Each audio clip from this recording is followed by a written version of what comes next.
sa krus ng kamatayan upang matunghayan ng aming kaligtasan.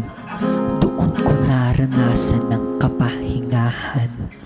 Ako'y lumapit at akin kang sinubukan. Sa pagtulo ng dugo ang katubusan.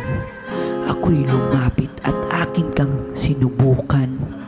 Jesus, salamat at ako'y di mo iniwan.